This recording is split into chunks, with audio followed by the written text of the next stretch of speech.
This article was originally published on January 31, 2013. *****. In March 2012, the Russian Defense Minister Anatoly Serdyukov said, "The development of weaponry based on new physics principles, direct energy weapons, geophysical weapons, wave energy weapons, genetic weapons, psychotronic weapons, etc., is part of the State Arms Procurement Program for 2011 to 2020, Voice of Russia." The world media reacted to this hint on the open use of psychotronic weapons by the publication of scientific experiments from the 1960s where electromagnetic waves were used to transmit simple sounds into the human brain. However, most of them avoided saying that since then extensive scientific research has been carried out in this area throughout the world.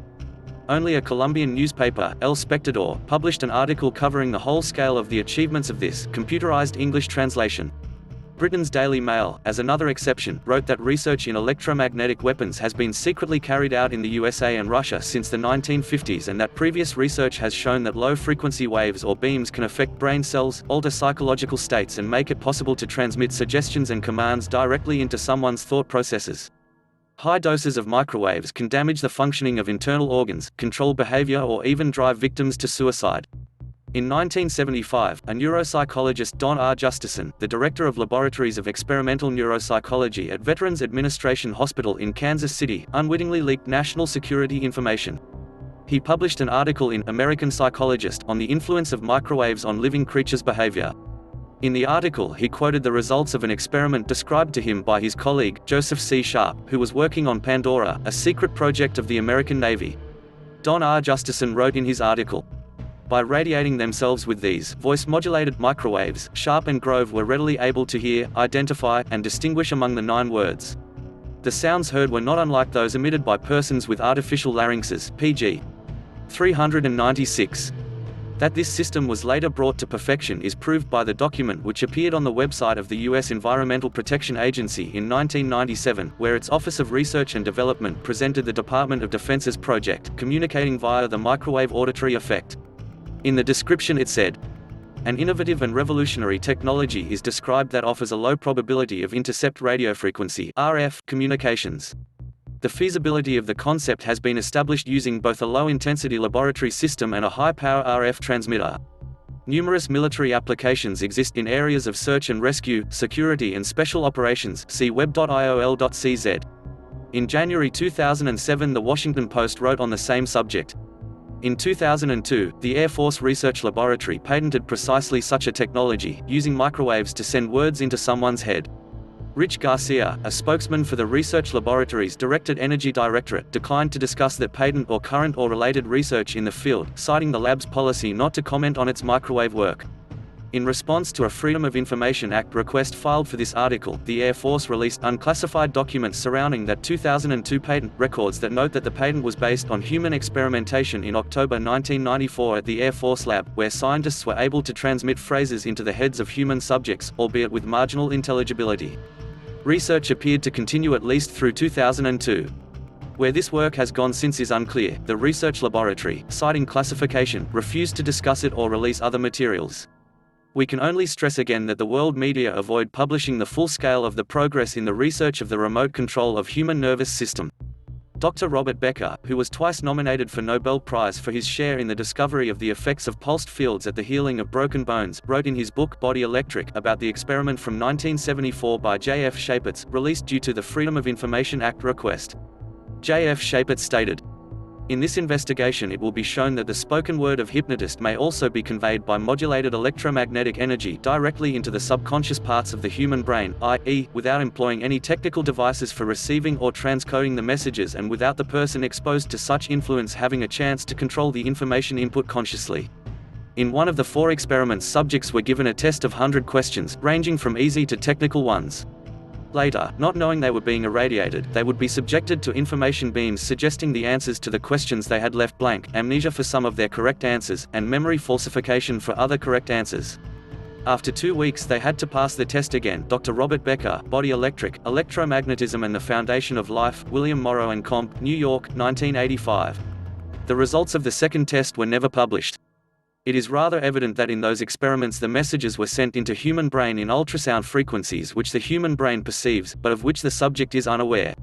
Dr. Robert Becker, due to those publications and his refusal to support the building of the antennae for the communication with submarines in brain frequencies, lost financial support for his research, which meant an end to his scientific career.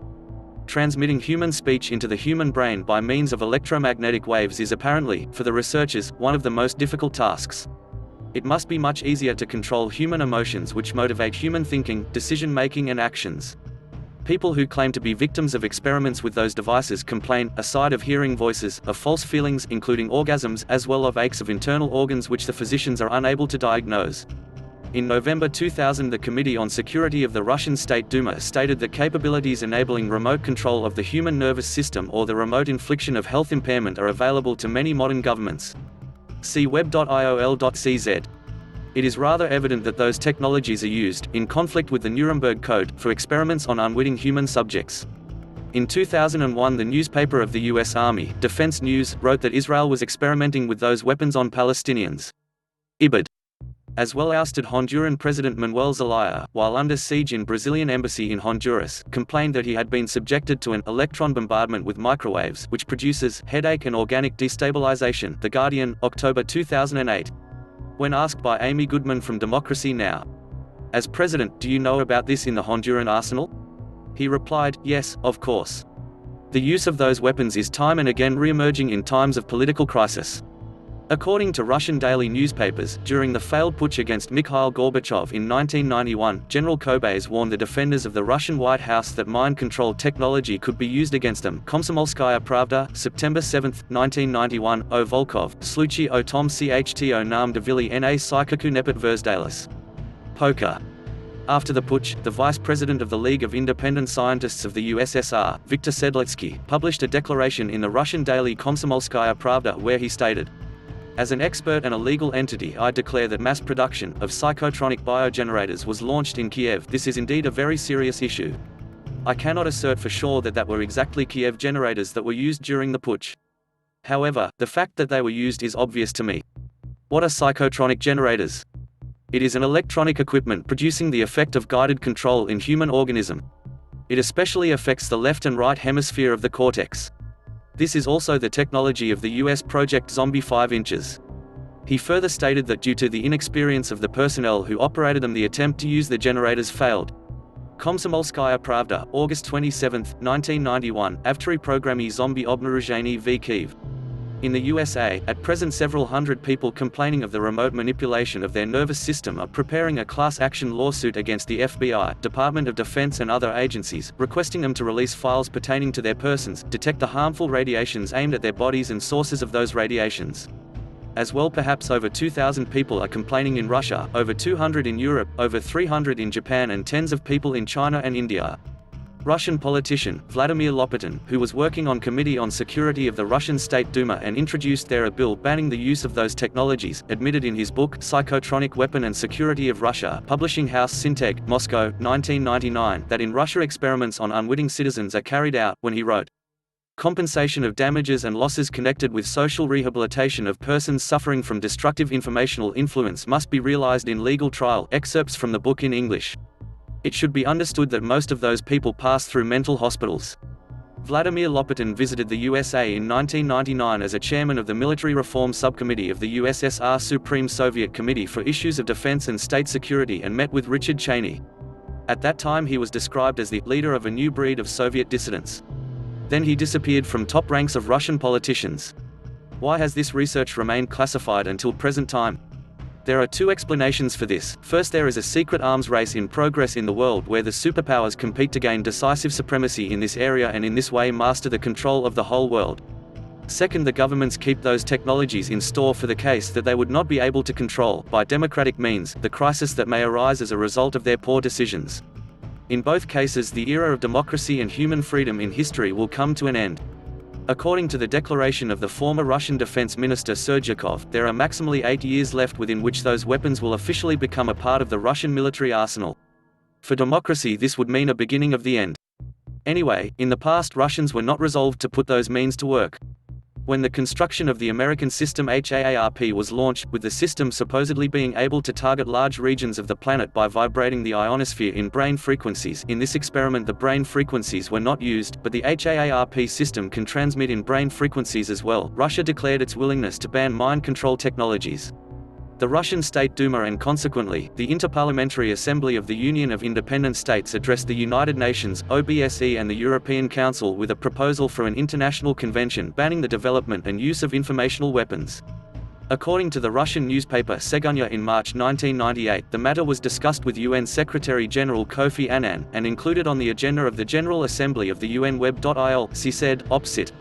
It is most likely the USA refused to negotiate this convention and in consequence the ban of informational weapons was not discussed by the United Nations General Assembly. Even in the US Congress appeared a bill proposing the ban of mind control technologies. But this was only for a very short period of time. The bill was then changed and in the new bill the ban of those technologies was left out of the Space Preservation Bill. Neither the US Congress nor the US President made ever an effort to ban mind control weapons.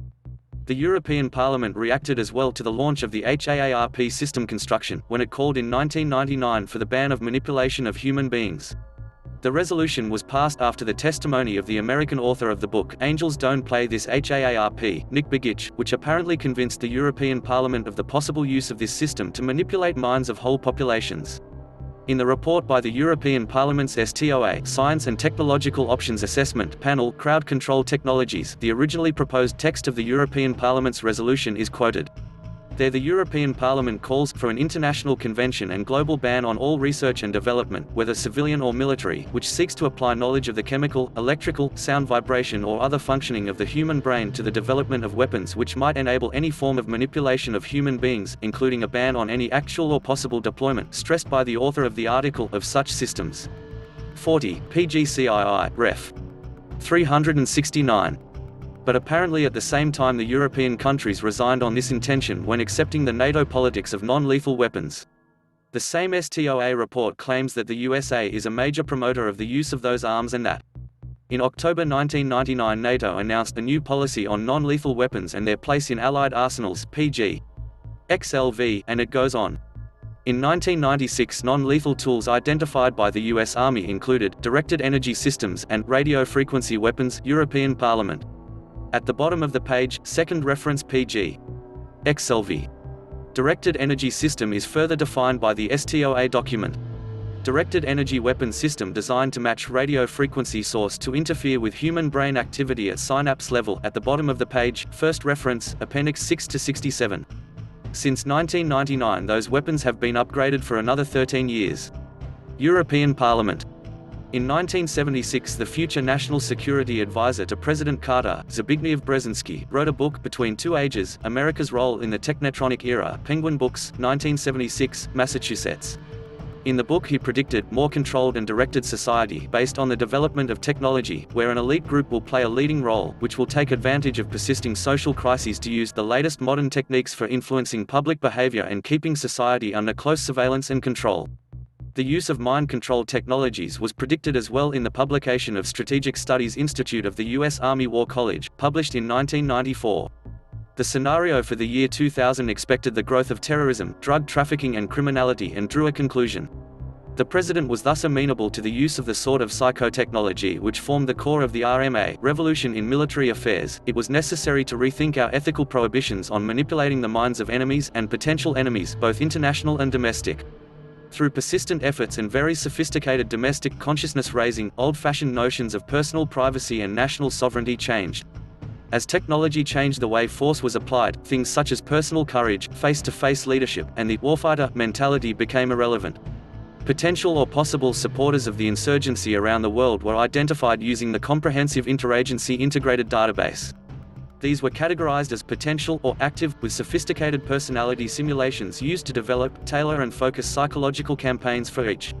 So the Institute of Strategic Studies supposed that in the year 2000 those technologies would be that advanced that it will be possible to deprive human being of his freedom and adjust his personality to the needs of ruling elite.